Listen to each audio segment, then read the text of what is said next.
మిత్రులారా,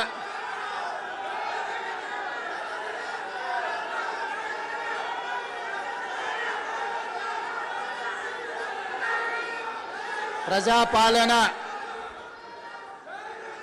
ప్రగతి ప్రణాళిక కార్యక్రమంలో భాగంగా ఈనాడు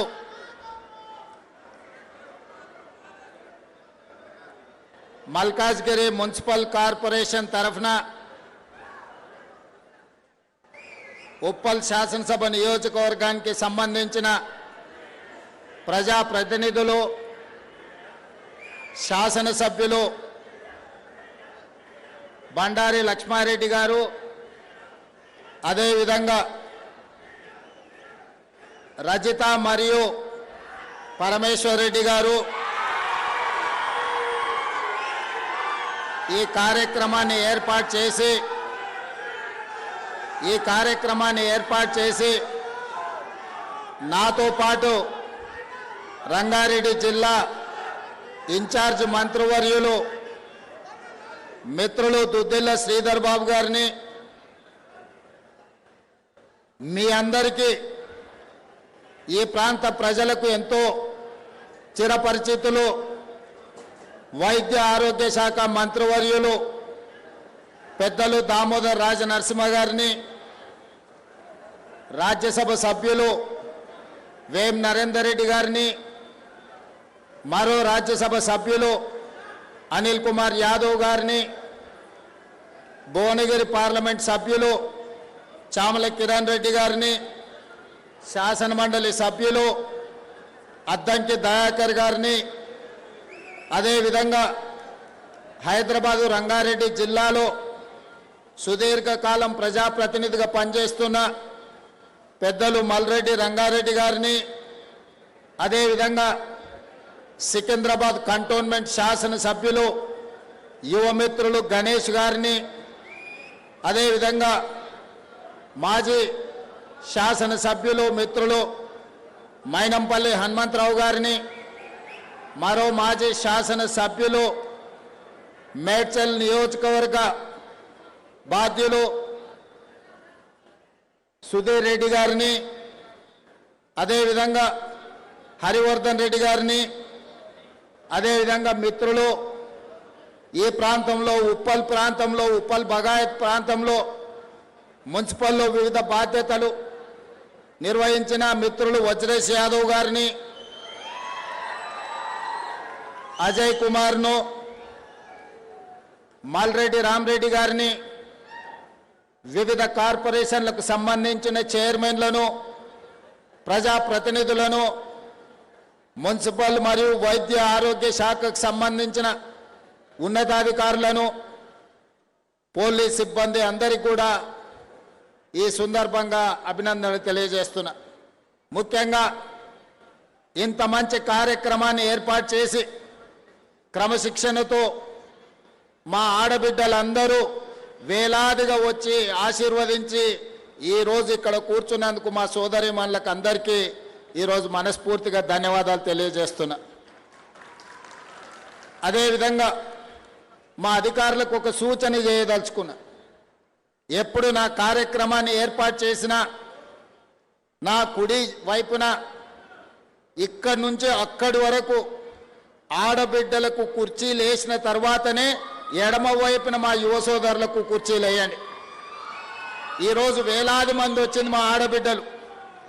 వాళ్ళందరినీ వెనక భాగాన కూర్చోబెట్టి మా రాజకీయ మిత్రులందరినీ ముందర కూర్చోబెట్టారు.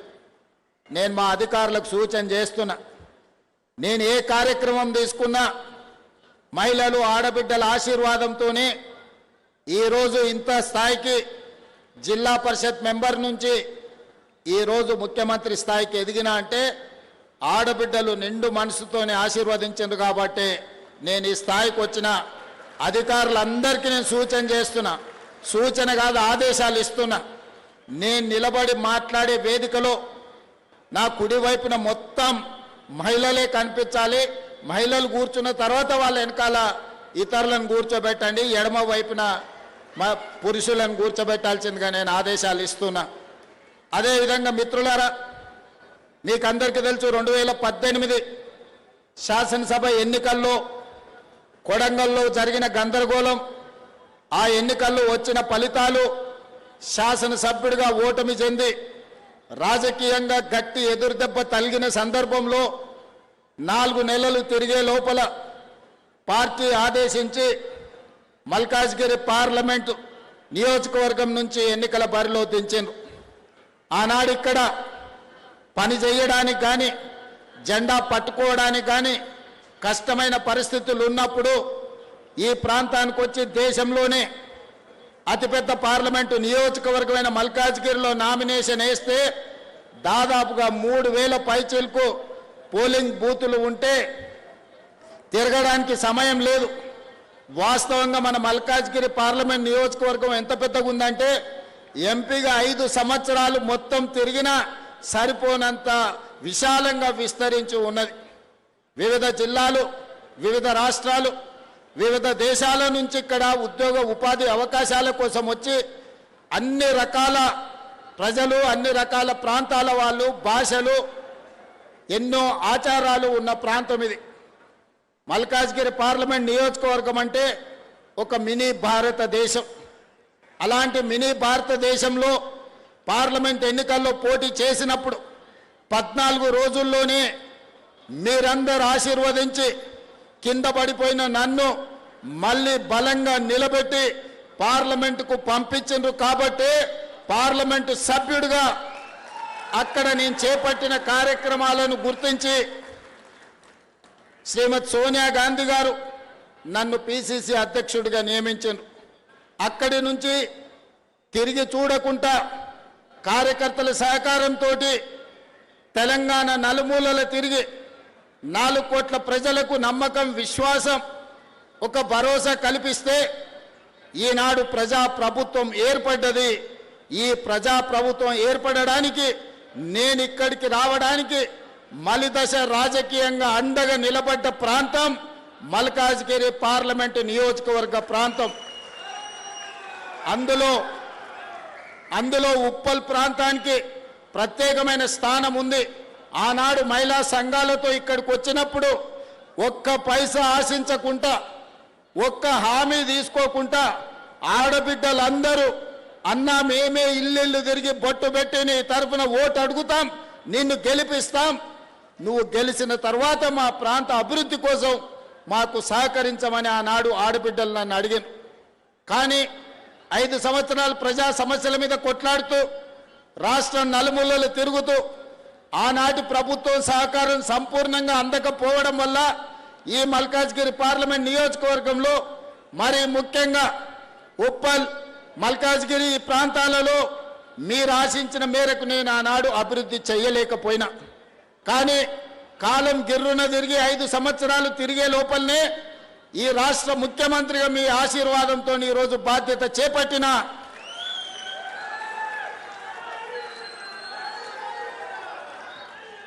ఆనాడు ఈ ప్రాంతంలో నేను పర్యటించినప్పుడు మేడ్చల్ నియోజకవర్గ ప్రాంతంలో గ్రామ పంచాయతీలు, మున్సిపాలిటీలు, మున్సిపల్ కార్పొరేషన్లు, అదేవిధంగా గ్రేటర్ హైదరాబాద్ మున్సిపల్ కార్పొరేటర్లు 4 రకాల పరిపాలన జరుగుతుండే. అటు హైటెక్ సిటీ వైపు పోతే అక్కడ అదే పరిస్థితి. ఇటువైపు ఉప్పల్ వైపు వచ్చినా, మేడ్చల్ వైపు వచ్చినా, కుత్బుల్లాపూర్ వైపు అయినా ఎక్కడ చూసినా కూడా 4 రకాలుగా పరిపాలన జరుగుతుండే. ఒకరి మధ్యలో ఇంకొకరికి సహకారం సరిగ్గా లేక, సమన్వయం లేక మన ప్రాంతం అభివృద్ధి చెందాలంటే ఇవన్నీ అడ్డంకిగా మారినాయి. కానీ మనం అందరం హైదరాబాద్ నగరం అంటే అంతర్జాతీయ స్థాయి నగరం అని మనం మాట్లాడుకునే వాళ్ళం. కానీ నేను ఆలోచన చేసిన అంతర్జాతీయ స్థాయి నగరం అని మనం మాట్లాడుకోవడం, చెప్పుకోవడం కాదు, అంతర్జాతీయ స్థాయిలో మౌలిక వసతులు ఏర్పాటు చేసినప్పుడే, అభివృద్ధి చెందినప్పుడే హైదరాబాద్ నగరం అంతర్జాతీయ నగరం అవుతుంది అని ఆలోచన చేసి రాష్ట్రానికే ఒక పాలసీ విజన్ డాక్యుమెంట్ను తీసుకొచ్చినాం. అంతర్జాతీయ నిపుణుల సహకారంతో, మంత్రివర్గ సహచరుల అండతోటి. అందుకే ఈనాడు తెలంగాణ రైజింగ్ 2047 అని ఒక విజన్ డాక్యుమెంట్ని ఈరోజు మనం తెచ్చుకొని ఒక క్రమ పద్ధతిలో ప్రణాళికబద్ధంగా మన రాష్ట్రాన్ని అభివృద్ధి చేయాలని ఈరోజు నిర్ణయం తీసుకున్నాం. అందుకే మిత్రులారా, 160 కిలోమీటర్ల ఔటర్ రింగ్ రోడ్డు ఉన్నది మనకు. ఔటర్ రింగ్ రోడ్డు లోపలనే 1,34,00,000 మంది వివిధ జిల్లాలు, వివిధ రాష్ట్రాలు, వివిధ దేశాల నుంచి వచ్చి అంతర్జాతీయ కంపెనీలు పెట్టి ఈరోజు ఇక్కడ పరిపాలన జరుగుతున్నది. ఇక్కడ అందరూ నివసిస్తున్నారు. మరి 1,34,00,000 ప్రజలకు కావలసిన మౌలిక వసతులు ఏర్పాటు చేయాలి కదా. దాంతోపాటు పరిపాలన సమన్వయం ఉండాలి కదా. మున్సిపల్ అండ్ పోలీస్ సిబ్బంది మధ్యలో, పోలీసుకు అదే విద్యుత్ శాఖ మధ్యలో సమన్వయం ఉండాలి కదా. అదేవిధంగా metro, water works, under ground drainage, drinking water, విద్యుత్తు, రోడ్లు, మెట్రో, ఇవన్నీ మూసి ప్రక్షాళన, ఇన్ని పనులు సమన్వయం చేయాలంటే పరిపాలన ప్రక్షాళన చెయ్యాలని నిర్ణయం తీసుకున్నాం. అందుకే ఈరోజు ఔటర్ రింగ్ రోడ్డు లోపల దాదాపుగా 2,100 స్క్వేర్ కిలోమీటర్ల ప్రాంతంలో 1,34,00,000 జనాభా ఉన్న ప్రాంతాన్ని క్యూర్ ప్రాంతంగా, అంటే కోర్ అర్బన్ రీజన్ ఎకానమీగా మనం ఒక పేరు ఇచ్చుకొని 3 మున్సిపల్ కార్పొరేషన్లు ఏర్పాటు చేసుకున్నాం. కొంతమంది అంటారు రాజకీయ స్వార్థం కోసం, ఎన్నికల లబ్ధి కోసం ఈనాడు 3 మున్సిపల్ కార్పొరేషన్లు చేసిండ్రు అని. నేను ఒక్క మాట చెప్పదలుచుకున్నా, ఎన్నికల లబ్ధి కోసం చేయలే, పరిపాలన సౌలభ్యం కోసం చేసినాం. ఈనాడు Hyderabad, greater Hyderabad municipal corporation కావచ్చు, ఈనాడు మల్కాజ్గిరి మున్సిపల్ కార్పొరేషన్ కావచ్చు, లేదా సైబరాబాద్ మున్సిపల్ కార్పొరేషన్, అక్కడుండే ప్రజలతో మీరు మాట్లాడండి, ప్రజాప్రతినిధులతో మాట్లాడండి. ఇవాళ ఈ మల్కాజ్గిరి మున్సిపల్ కార్పొరేషన్ ప్రాంతం, ఈ ప్రాంతం అంతా కలిసి ఒక్క దగ్గర ఈరోజు అభివృద్ధిని మీ దగ్గరికి తీసుకురాదలుచుకున్నాం. ఇవాళ మనము మల్కాజ్గిరి మున్సిపల్ కార్పొరేషన్ ఆఫీసుని 10 ఎకరాలలో ఈరోజు అంతర్జాతీయ ప్రమాణాలతో ఇక్కడ నిర్మించుకుంటున్నాం. ఇది మీకు సౌలభ్యమా కాదా మీరు ఒక్కసారి ఆలోచన చేయండి. చిన్న పనున్నా, నల్లా కనెక్షన్ కావాలన్నా, ఇంటి పర్మిషన్ కావాలన్నా, ఏదైనా అధికారిని కలవాలంటే ట్యాంక్ బండ్ దగ్గరికి పోవాలి. ఎన్ని బస్సులు ఎక్కాలి, ఎన్ని బస్సులు దిగాలి, ఎంత దూరం పోవాలి మీరు ఒక్కసారి ఆలోచన చేయండి. అందుకే పరిపాలన డీసెంట్రలైజ్ చేసినాం. అదేవిధంగా పోలీసులకు కూడా ఈరోజు పోలీసు, అదేవిధంగా మున్సిపల్లో కోటర్మినస్ సరిగ్గా ఒక మున్సిపల్ కమిషనర్కి ఎంత పరిధి ఉందో మల్కాజ్గిరి పోలీస్ కమిషనరేట్ కూడా సేమ్ ఒకే రకమైన పరిధి చేసినాం. ఒక జోనల్ కమిషనర్కి ఏ విధంగా పరిపాలన సరిహద్దులు ఉన్నాయో ఒక డీసీపీకి సరిగ్గా అదే విధంగా ఈరోజు ఏర్పాటు చేసినాం. అన్ని శాఖల సమన్వయం కోసము ఈనాడు ప్రక్షాళన చేసి 3 కమిషనరేట్లు చేసి ఇవాళ మల్కాజ్గిరి మున్సిపల్ కమిషనరేట్కు దాదాపుగా ఈ బిల్డింగే కాదు అదనంగా 1,600 కోట్ల రూపాయలతోటి ఈరోజు పనుల ప్రారంభోత్సవ కార్యక్రమం చేసుకున్నాం. నేను ఇవన్నీ ఎందుకు మిత్రుల ద్వారా ఈరోజు ప్రస్తావిస్తున్నంటే, ఆనాడు మీరు ఎంపీగా గెలిపిస్తే మీరు ఆశించిన అభివృద్ధి ఆనాడు నేను చేయలేకపోయినా, ఈనాడు మీ ఆశీర్వాదంతో తెలంగాణ రాష్ట్రానికి నేను ముఖ్యమంత్రిగా అయినా రాజకీయాలకు అతీతంగా ఈ వేదిక మీద ఉన్న మిత్రులకు చెప్పదలుచుకున్నా, ఈ ప్రాంత అభివృద్ధి కోసం ఎన్ని నిధులు కావాలన్నా, ఎన్ని అనుమతులు కావాలన్నా ఇచ్చే బాధ్యత నాది.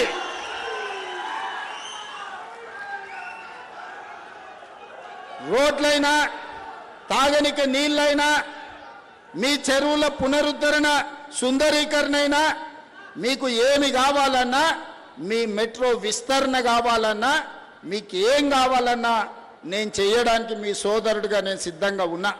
కాబట్టి మల్కాజ్గిరి మున్సిపల్ కార్పొరేషన్ పరిధిలో ఉన్న వివిధ రాజకీయ పార్టీల ప్రజాప్రతినిధులకు ఎన్నికలు వచ్చినప్పుడే ఎన్నికల గురించి మాట్లాడదాం, ఇప్పుడు అభివృద్ధి చేసుకుందాం, సహకరించడానికి నేను సిద్ధంగా ఉన్నా. నిధులు అనుమతులు ఇవ్వడానికి మా ప్రభుత్వం సిద్ధంగా ఉన్నది. మీకు కావాల్సిన అడిగి మీరు కావాల్సిన గుర్తు చేసి మీరు సాధించుకోండి. ఇవాళ ఉప్పల్ ఎలివేటెడ్ కారిడార్కి బండారి రాజిరెడ్డి గారి పేరు నేను పెట్టిన. బండారి లక్ష్మారెడ్డి గారు ఈరోజు బీఆర్ఎస్లో ఎమ్మెల్యే ఉన్నాడు. నిజంగానే రాజకీయాలను దృష్టిలో పెట్టుకుంటే బండారు రాజిరెడ్డి అన్న పేరు నేను అక్కడ పెట్టుండేవాడినా మీరు ఒక్కసారి ఆలోచన చేయండి. రాజిరెడ్డి అన్న ఈ ప్రాంతంలో ప్రతి పిల్లగానికి తెలుసు. మున్సిపల్ చైర్మన్గా, ఎమ్మెల్యేగా, టీటీడీ బోర్డు మెంబర్గా ఎవరు ఇంటికి వచ్చినా కూర్చోబెట్టి పనిచేసి బిడ్డ ఈ పన్ను చేసుకోలేదనుంటే ఏం చేస్తాను అన్ని కాలనీలు తిరిగి కాలనీ అసోసియేషన్లతో రాజిరెడ్డి అన్నకు అనుబంధం ఉంది. ఆయనలో నేను పార్లమెంట్లో నిలబడ్డప్పుడు ఎన్నో కాలనీలు నా వెంబడి వచ్చి కాలనీ అసోసియేషన్ల అధ్యక్షులను పిలిపించి అరే మనోనికి ఏం రా మంచోడు పనిచేస్తాడని ఆ రోజు రాజిరెడ్డి అన్న చెప్పిండు. ఆనాడు కష్టాలలో ఉన్నప్పుడు రాజిరెడ్డి అన్న సాయం అందించుడు. రాజిరెడ్డి అన్న ఈ ప్రాంత ప్రజలకు 40-50 ఏళ్ళు సేవలు అందించుడు. ఇవాళ ఉప్పల్ ఎలివేటెడ్ కారిడార్కి రాజిరెడ్డి అన్న పేరు పెట్టుడు న్యాయమా కాదా మీరు ఒక్కసారి ఆలోచన చేయండి. నేను ఇవాళ ఈ పేరు పెట్టడమే కాదు, ఎలివేట్ కారిడార్కు ఎవరు ఏడ్చినా ఎవరు బాధపడ్డా ఆడ చౌరస్తల రాజిరెడ్డి గారి విగ్రహాన్ని కూడా పెడదాం, దానికి సంబంధించిన ఏర్పాట్లు కూడా చేసుకోండి అని నేను చెప్పదలుచుకున్నా. అదేవిధంగా ఎవరైతే మంచి చేస్తారో మంచిని మంచి అని గుర్తించే బాధ్యత మన మీద ఉన్నది. ఎన్నికలు వచ్చినప్పుడు రాజకీయాలు ఎట్లుండాలనో రాజకీయాలు అట్లా చేద్దాం. అదేవిధంగా ఈనాడు కొంతమంది మాట్లాడుతున్నారు, దాని గురించి ఒక 5 నిమిషాలు నేను చెప్పదలుచుకున్నా. ఇది రాజకీయ వేదిక కాదు, కానీ నేను గుర్తు చేయదలుచుకున్న మిత్రులందరికీ ఇవాళ గుజరాత్లో అహ్మదాబాద్లో సబర్మతి రివర్ ఫ్రంట్ కట్టుకుంటారు. ఇవాళ ఢిల్లీలో యమునా నది రివర్ ఫ్రంట్ను అభివృద్ధి చేసుకుంటారు. ఇవాళ ఉత్తరప్రదేశ్లో గంగా నది రివర్ ఫ్రంట్ను మీరు అభివృద్ధి చేసుకుంటారు. మీరు ఇక్కడికి వచ్చి సబర్మతి రివర్ ఫ్రంట్ చూతురాని మా గుజరాత్లో మా మోడీ గారు ఎంత గొప్పగా చేసిండు అని. అయ్యా మాకేం అభ్యంతరం లేదు, మోడీ గారు సబర్మతి రివర్ ఫ్రంట్ చేయొచ్చు, ఢిల్లీ ప్రభుత్వం యమునా రివర్ ఫ్రంట్ చేయొచ్చు, యోగి ఆదిత్యనాథ్ దాస్ మీకు గంగా నది చేయొచ్చు. సంతోషం, మీరు బాగా చేసుకున్నారు. మరి మేము మూసీ నది ప్రక్షాళన చేసుకోవద్దా అని నేను అడుగుతున్నా. ఇవాళ అడ్డం పడుతున్న వాళ్ళని ఇవాళ ఈ మూసీ రివర్ డెవలప్మెంట్ ఫ్రంట్ ద్వారా గండిపేట నుంచి గౌరెల్లి వరకు 55 కిలోమీటర్లు ఈరోజు అంతర్జాతీయ స్థాయిలో మనం అభివృద్ధి చేసుకుంటే ఆర్థికంగా నగరం టూరిజంలో అభివృద్ధి పదం వైపు నడుస్తుంది. యువతకు ఉద్యోగ ఉపాధి అవకాశాలు వస్తాయి. మీరు కూడా ఉప్పల్ మూసీ పక్కన ఉన్నామంటే ఒక రివర్ ఫ్రంట్ న్యూయార్క్ న్యూజెర్సీ మధ్యలో హడ్సన్ రివర్ ఫ్రంట్ దగ్గర ఒక్కొక్క అపార్ట్మెంట్ 100 కోట్ల విలువ ఉన్నది.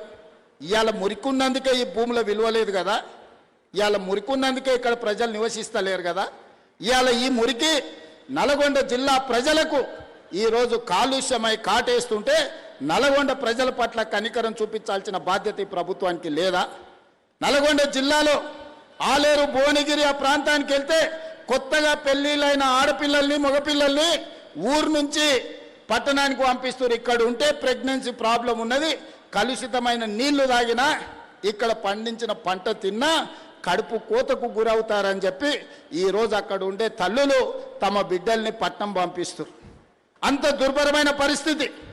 ఒకవైపు నల్గొండలో ఫ్లోరైడ్ ప్రాబ్లం, రెండో వైపు మూసి కాలుష్యం, చచ్చిన శవాల కలేబరాలు ఈరోజు నల్గొండ జిల్లా కొట్టుకొస్తుంటే ఆ ప్రాంతంలో ఉన్న ప్రజలు మూసి ప్రక్షాళన చేయమని నన్ను తీసుకెళ్లి పాదయాత్ర చేస్తే నేను చూసి వచ్చిన. నేను ఇవాళ మిత్రులారా, మనం ఎందుకు మూసీ నది ప్రక్షాళన చేసుకోవద్దు? మూసీ నది ఒడ్డున ఉన్న పేదలకు ఏవైనా ఇల్లు పోతే ఇల్లు ఇద్దాం, ఉపాధి పోతే ఉపాధి కల్పిద్దాం, ఉద్యోగ అవకాశాలు కల్పిద్దాం. అవకాశం ఉన్న దగ్గర అభివృద్ధి చేద్దాం, వాళ్ళను వాళ్ళ పిల్లల్ని మంచి స్కూళ్ళల్లో చదువులు చెప్పిద్దామని నేనంటే లేదు, మేము అడ్డం పడతారంటారు. ఇవాళ కేంద్ర మంత్రిగా ఉన్న పెద్ద మనిషి ఇవాళ పెద్ద పెద్ద మాటలు మాట్లాడుతున్నాడు. నువ్వు మూసీ నదికి అనుమతులు తెస్తావా తేవా? నువ్వు ఇక్కడ పార్లమెంట్ సభ్యుడు కదా అని నేను అడుగుతున్నా. అదేవిధంగా ఒకనాడు ఢిల్లీ తర్వాత మెట్రో మనది 2వ స్థానంలో ఉండే, ఇవాళ 9వ స్థానానికి పడిపోయినాం. కారణాలు ఏవైనా ఉండని, అడ్డుపడ్డోళ్ళు ఎవరు, కాళ్ళలో కట్టెలు పెట్టింది ఎవరు, నేను మాట్లాడదలుచుకోలే. ఇవాళ మనకు తెలివి వచ్చింది, ఇవాళ మనం మెట్రోని విస్తరించుకోవాలనుకున్నాం. ఇవాళ నాగోల్ జంక్షన్ నుంచి బరాబర్ ఎల్బీ నగర్ నుంచి ఓఎస్ హాస్పిటల్, ఆ నుంచి చాంద్రాయణ గుట్ట, ఆ నుంచి రాజేంద్ర నగర్ డైరెక్ట్గా అంతర్జాతీయ ఎయిర్పోర్ట్కు ఈ నాగోల్ నుంచి ఈరోజు మెట్రో విస్తరణ చేయాలని నేను ప్రతిపాదనలు పంపించిన. నేను ఇక్కడున్న మిత్రులను అడుగుతున్నా, నాగోల్ నుంచి అంతర్జాతీయ ఎయిర్పోర్ట్కు మెట్రో కావాలన్నా వద్దా? మీరు ఒక్కసారి ఆలోచన చేయండి. ఇవాళ మనం ఎయిర్పోర్ట్కి పోవాలంటే ఎక్కడెక్కడో తిరిగి చుట్లు తిరిగి పోవాల్సి వస్తుంది. అదే నాగోల్ మెట్రో రైలు ఎక్కితే చక్కగా శంషాబాద్ ఎయిర్పోర్టులో దిగుతాం. ఇవాళ గదే అడిగిన మా రంగానే చెప్తాడు, అన్న ఎల్బీ నగర్ కాదు హయత్ నగర్ అవతలికి మెట్రో కావాలి, ఇప్పుడు పట్నం అంతా హయత్ నగర్ దాటిపోయింది, వనస్థలపురం అవతలికి ఇయ్యండి అని రంగాన కలిసినప్పుడల్లా అడుగుతాడు. మా ఎంపీ చామల కిరణ్ అడుగుతాడు, ఇవాళ ఎల్బీ నగర్ నుంచి హయత్ నగర్ అవతలికి మెట్రో పెట్టాలని అడిగిన. అవసరం ఉందా లేదా మీరు ఒక్కసారి ఆలోచన చేయండి. ఇట్లా చెప్పుకుంటూ పోతే 122 కిలోమీటర్లు మెట్రోను పొడిగించాలి, అంతర్జాతీయ నగరం చేయాలని నేను ప్రయత్నం చేస్తుంటే అన్ని అనుమతులు వచ్చినాక ఇక్కడి నుంచి కేంద్ర మంత్రిగా పనిచేస్తున్న ఆయన పోయి కాళ్ళ కట్టెపెట్టి పుల్లలు పెట్టి ఇవాళ దాన్ని అర్ధాంతరంగా ఆపే పరిస్థితి వచ్చింది. ఆయనను అడగాల్సిన అవసరం లేదా అని నేను అడుగుతున్నా. ఇవాళ మనం ఏది అడిగినా రీజనల్ రింగ్ రోడ్, ఇవాళ ఔటర్ రింగ్ రోడ్ వచ్చినందుకు మనం అంతర్జాతీయ నగరమైనాం. రీజనల్ రింగ్ రోడ్ వస్తే 360 కిలోమీటర్ల అభివృద్ధి జరిగితే ప్రపంచంతోనే పోటీ పడే సింగపూర్, టోక్యో, న్యూయార్క్ లాంటి పట్టణాలతోని ఈరోజు మన హైదరాబాద్ పోటీ పడవచ్చు. 2.5 ఏళ్ళ నుంచి కాలుకు బల్పం కట్టుకొని తిరుగుతున్నా. 50 సార్లు ఢిల్లీకి వెళ్ళిన, 5 సార్లు మోడీ గారిని కలిసిన. ఎందుకు ఆగుతుంది, ఎవరు ఆపుతున్నారు నేను అడుగుతున్నా. ఎందుకు ఆగుతుంది, ఎవరు ఆపుతుండ్రు? సమాధానం చెప్పాల్సిన బాధ్యత కిషన్ రెడ్డి గారికి లేదా? తప్పించుకొని ఎన్ని రోజులు తిరుగుతావని నేను అడుగుతున్న కిషన్ రెడ్డి గారిని. ఇవాళ కేంద్ర మంత్రిగా నీకు ఓట్లు వేయలేదా? ఇవాళ నువ్వు ఈ ప్రాంతం నుంచి ఎమ్మెల్యేగా కేంద్ర మంత్రిగా ఎన్నికైనవంటే ఈ ప్రజలు, ఈ నగర ప్రజలు నీకు ఓట్లు వేయలేదా? నిన్ను గెలిపించలేదా? తెచ్చే బాధ్యత నీ మీద లేదా? మూసీ నదికి నిధులు తేవాల్సిన బాధ్యత, మెట్రోకు అనుమతులు తేవాల్సిన బాధ్యత, రీజనల్ రింగ్ రోడ్డును నిర్మించాల్సిన బాధ్యత మీకు లేదా? ఇవాళ తెలంగాణ రాష్ట్రంలో రైతులు పండించిన వడ్లు 75 లక్షల మెట్రిక్ టన్నులు తెలంగాణ రాష్ట్రం కొన్నది. కానీ కేంద్ర ప్రభుత్వం చెప్తే నేను 50 లక్షలే కొంటాను, మిగతా 25 లక్షలు ఎవరికి ఇవ్వాలి, ఎక్కడ తీసుకుపోవాలి? ఇవాళ దేశంలో 60% ఒక్క తెలంగాణలోనే వడ్లు పండించినాం. పంజాబ్లో 86% కొంటావు, నీ ప్రభుత్వాలు ఉన్న రాష్ట్రాలలో 70-80% కొంటావు.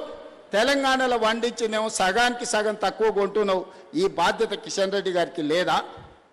ఇవాళ ఆయన అంటుండు నన్ను ఎవ్వరు ఏం చేయలేరని. అయ్యా, ఈ ప్రజలతో పెట్టుకున్నాడు, తెలంగాణ ప్రజలతో గోక్కున్నాడు, బాగుపడి బట్ట కట్టినోడు ఎవరు లేడు కిషన్ రెడ్డి గారు. నువ్వు చేస్తున్న వ్యవహారాలు అన్ని ప్రజలు గమనిస్తారు. అందుకే 15 తారీఖు తర్వాత ఖచ్చితంగా కార్యాచరణ ఉంటుంది. మెట్రో రావాల్సిందే, RRRకు అనుమతులు ఇవ్వాల్సిందే, మూసి ప్రకటన జరగాల్సిందే, నువ్వు పండించిన వడ్లు, మొక్కలు, జొన్నలు కొనాల్సిందే.